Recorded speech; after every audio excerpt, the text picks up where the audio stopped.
Guys, आज जो अपने स्टार्ट करने वाले हैं चैप्टर वो है अपना न्यू चैप्टर जिसका नाम है परमाणु संरचना यानी एटॉमिक स्ट्रक्चर।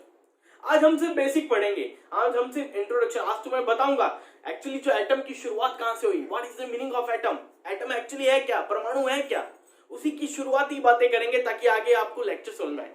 तो चैप्टर का जो नाम है वो है एटॉमिक स्ट्रक्चर, एटॉमिक स्ट्रक्चर यानी परमाणु संरचना। तो ध्यान से समझिएगा, कहानी की तरह समझिएगा, दिमाग में बैठाइएगा।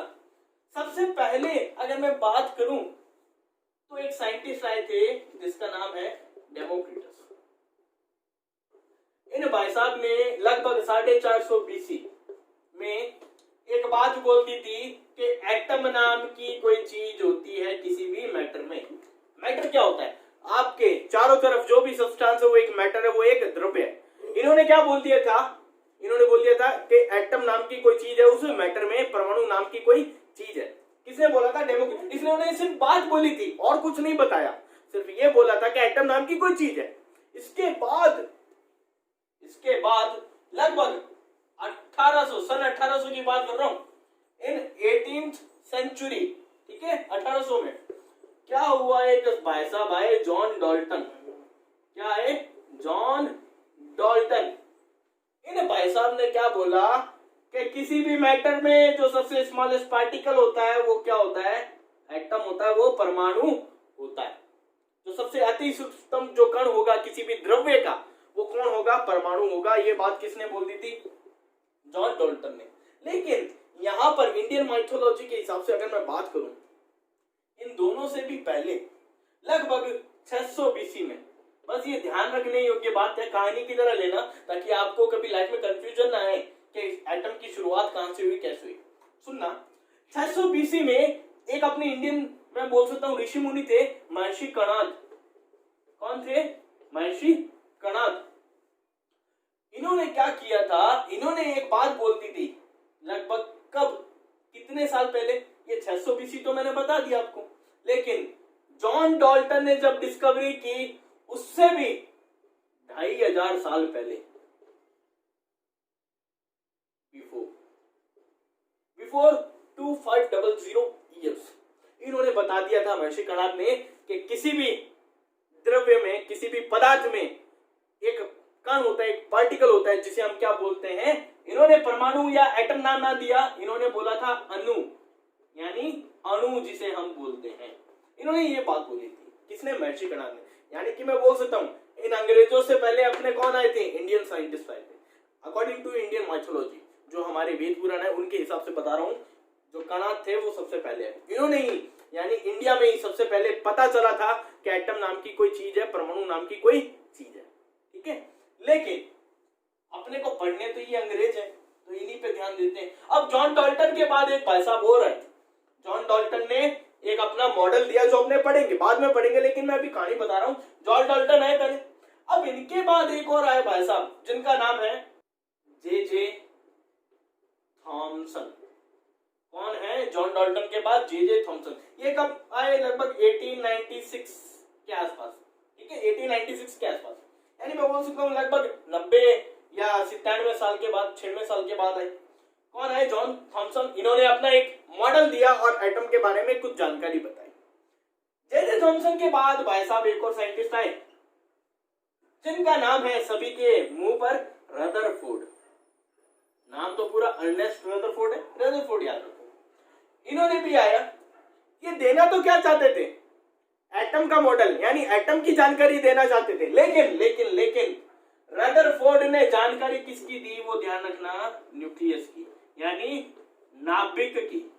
अभी हम बात करेंगे नाभिक क्या होता है, वैसे तो आपको पता होगा what is the meaning of nucleus, है ना, लेकिन बाद में बात करूंगा। रदरफोर्ड आए किसके बाद, जे थॉमसन के बाद। कौन है भाई साहब, रदरफोर्ड, जिन्होंने खोज किसकी करनी थी, एटम की, लेकिन खोज किसकी कर गए, वो न्यूक्लियस की। अब रदरफोर्ड के बाद जो मॉडल आया एटम का वो क्या था, नील्स बोर का मॉडल। नील्स बोर भाई साहब आए, इन्होंने एक अपना मॉडल दिया एटम का और एटम के बारे में कुछ जानकारी बताई। नील्स बोर के बाद एक और भाई साहब आए जिनका नाम है सोमरफेल्ड। क्या है, सोमरफेल्ड। का एक मॉडल दिया। उसके बाद जो मेन थ्योरी आती है जिसको हम मेनली पढ़ेंगे, जो आगे तक हमारे काम आएगी, वो है quantum mechanics model of atom. परमाणु का क्वांटम यांत्रिकी मॉडल जो हम पढ़ेंगे। तो अब है क्या कहानी, दोबारा सुनना इसको ध्यान से। सबसे पहले डेमोक्रिटस आया, उन्होंने एटम के बारे में सिर्फ जानकारी दी, एक बात बताई। उसके बाद जॉन डाल्टन आया, जॉन डाल्टन ने एटम के बारे में कुछ जानकारी दी।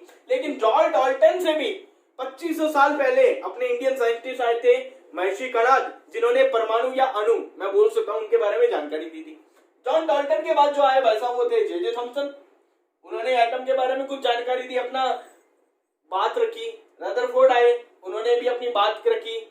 फिर आया नील्स बोर, नील्स बोर ने अपनी बात रखी। सोमरफेल्ड ने भी अपनी बात रखी। At last quantum mechanics model आया। वही मॉडल हमारे लिए उपयोगी है, वही मॉडल हमारे लिए यूजफुल है, जो हमें पढ़ना है। अब सुनना, जैसे जैसे ये धीरे धीरे थ्योरी डेवलप हो रही थी एटम के ऊपर, मान लो जॉन डाल्टन आया, उसके बाद कौन आया, जे थॉमसन। तो जे थॉमसन ने किसको गलत प्रूफ किया, जॉन डाल्टन को। रदरफोर्ड आया, रदरफोर्ड ने किसको गलत प्रूफ किया। यानी मैं बोल सकता हूं यहां पर धीरे धीरे क्या हो रहा है, एटम के मॉडल में क्या हो रहा है, मॉडिफिकेशन होता जा रहा है, कुछ ना कुछ इंप्रूवमेंट होता जा रहा है। जो अलग अलग साइंटिस्ट, जैसे रदरफोर्ड आया, रदरफोर्ड के बाद जो नील्स बोर आया, नील्स बोर ने इसके अंदर कमियां निकाली। सोमरफील्ड आया, सोमरफील्ड ने इसके अंदर कमियां निकाली। और जो क्वांटम मैकेनिक्स आया, उन्होंने इन सभी के अंदर, मेनली इसके अंदर और इसके अंदर क्या निकाली, कमियां निकाली, जो हमें पढ़नी है। तो ये भाई साहब आपको इस पूरे चैप्टर में पढ़ना है। मेनली क्या है, अलग अलग मॉडल्स हैं, और इसके साथ साथ आपको जो सब एटॉमिक पार्टिकल होते हैं। अब अगर मैं एटम के बारे में कुछ जानकारी दूं आपको, तो यही देखो, हमें पता है एटम होता है स्फेरिकल शेप में। इसके मिड में क्या होता है भाई साहब, एक न्यूक्लियस होता है। क्या होता है, नाभिक होता है। क्या होता है, नाभिक, या हम इसे क्या बोलते हैं, न्यूक्लियस। इसके चारों तरफ कौन होते हैं, इलेक्ट्रॉन चक्कर लगाते रहते हैं। ये बात आपको पता है ना। अब यहाँ पर ये एक एटम है, एक परमाणु है। इस परमाणु में देखो इलेक्ट्रॉन भी है, और इस नाभिक के अंदर दो सब एटॉमिक पार्टिकल होते हैं, एक होता है प्रोटॉन, एक होता है न्यूट्रॉन। इनकी भी डिस्कवरी आपको पढ़नी है इसी चैप्टर में। तो देखो याद कैसे रखोगे, प्रोटॉन, इलेक्ट्रॉन, न्यूट्रॉन। इसको मैं अगर ऐसे लिखता हूं PEN, ठीक है। पेन इक्वल्स टू आप क्या याद रखोगे, GTC। Pen equals to GTC याद रखना है। यानी प्रोटॉन की खोज या डिस्कवरी किसने की थी, गोल्डस्टीन ने। किसने, गोल्डस्टीन ने की थी। इलेक्ट्रॉन की खोज किसने की थी, जे थॉमसन ने। किसने, जे थॉमसन ने। और न्यूक्लियस यानी नाभिक, या सॉरी नाभिक नहीं, यहाँ पर नाभिक की अगर मैं बात करूं, न्यूक्लियस की बात करूं, तो वो तो क्या हो जाएगा, रदरफोर्ड हो जाएगा, कोई ध्यान रखना जब भी। लेकिन न्यूट्रॉन की बात करूं तो उसकी की थी जेम्स चैडविक ने। किसने, जेम्स चैडविक, ये साइंटिस्ट थे।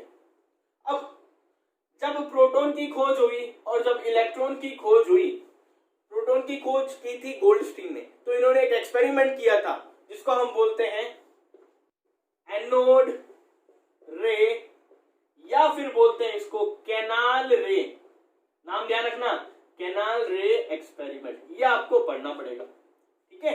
और जो इलेक्ट्रॉन की खोज की थी वो एक एक्सपेरिमेंट था जिसको हम बोलते हैं कैथोड रे एक्सपेरिमेंट। क्या बोलते हैं, कैथोड रे का प्रयोग, जो आपको पढ़ना है।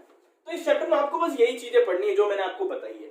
ये पूरा समराइज किया मैंने कि भाई साहब खोज कहां से हुई, आप लोगों को क्या क्या देखना है, ठीक है। नेक्स्ट लेक्चर में हम बात करेंगे पहले तो सब एटॉमिक पार्टिकल्स की, इनकी खोज कैसे हुई, इनकी डिस्कवरी कैसे हुई, ये इनके जो एक्सपेरिमेंट्स है वो क्या क्या है। उसके बाद हम धीरे धीरे स्टार्ट करेंगे सभी मॉडल्स को, ठीक है। तो आज के लिए इतना ही। आप लोग इसे अच्छे से रिवाइज करना, जो जो मैंने बातें बताई है उसको समझना।